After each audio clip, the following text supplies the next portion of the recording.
Welcome to Varsity. I'm Bob Prisbillo. Joining me as always is Scott Wright. And this week we're going to look back at the first week of the playoffs, look ahead to this week, give you our locks of the week, and of course let you know where you can find us here in the second week. Well, first, Scott, going back, what stood out in the first week of the playoffs? You know, there were a ton of good games out there last Friday night. 5 overtimes, game-winning field goals, all kinds of excitement. But one game that I think kind of fell through the cracks was the game that I was at, Edmond North at UConn. 28-21 victory for Edmond North. It came down to the final minute when UConn's going in to the end zone at the 1 yard line when they fumble and the ball goes through the end zone for an Edmond North touchback. They run out the clock and the game is over right there. Extreme elation for an Edmond North team that has really turned their season around.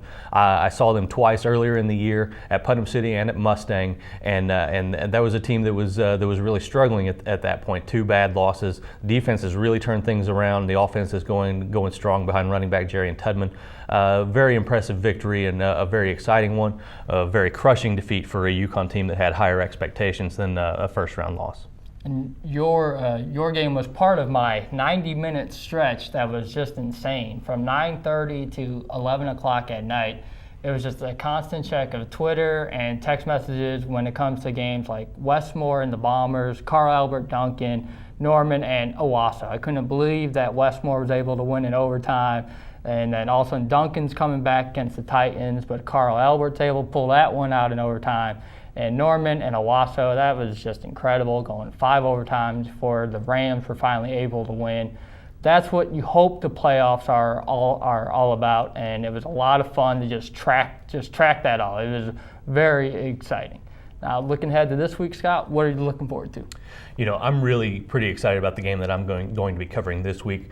Oologah is coming to Douglas, a big game in 4A. Oologah is a team that I haven't seen, but I've heard a lot about.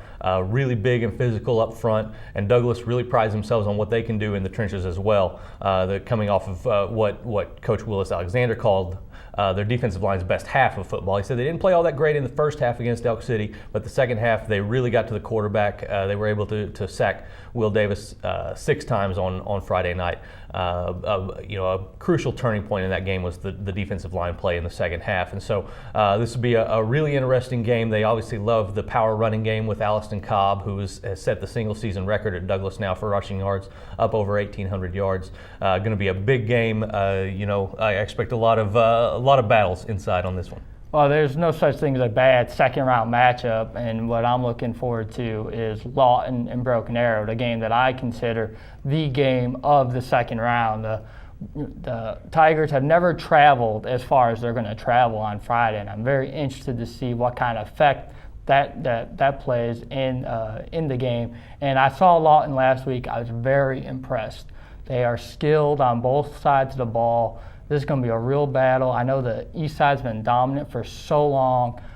There's a lot of West Side pride for Lawton. Those kids aren't afraid to say it, and I think it's definitely going to live up to the billing as the best game of this week. Now, Scott, we were both wrong on our locks last week, but let's go ahead and try it again. Hey, I've gotten used to being wrong this season. I'm floating around the 500 mark, so it didn't really affect me that much. I'm going with Cashin this week. They got a big game against Ringling. It's tough to try to find a game to lock because there are so many good games out there this week. But Cashin is a team that I really like what they've done. Ringling is a tough team, a physical team. I think it'll be a great ball game, but I think Cashin's going to pull this one out. And I'm going to 5A, and for no rhyme or reason, really, I'm going to go with Carl Albert over Tulsa East Central. I think the Titans woke up against Duncan. They understood that maybe they took them a little too lightly. Now they're ready for that championship march that you always see teams coached by Gary Rose do. And finally, Scott, where can we find you Friday? As I said, I'll be at Moses F. Miller Stadium at Douglas for that big Oologah Douglas showdown. Looking forward to a fun one. And I will be at Heritage Hall and Bridge Creek. The health of Heritage Hall studs Sterling Shepard and Barry J. Sanders are the biggest questions heading into this game. As of right now, both are still questionable. Hopefully we'll find out something later in the week. You just never know. The Bobcats are coming in extremely confident. They've scored over 40 in the last 2 games against some really good teams. So that should be a fun one as well. Well, Scott, we appreciate you joining us as always. That's all the time we have for this week. but you can check us out every day at newsok.com/varsity for the best high school coverage anywhere.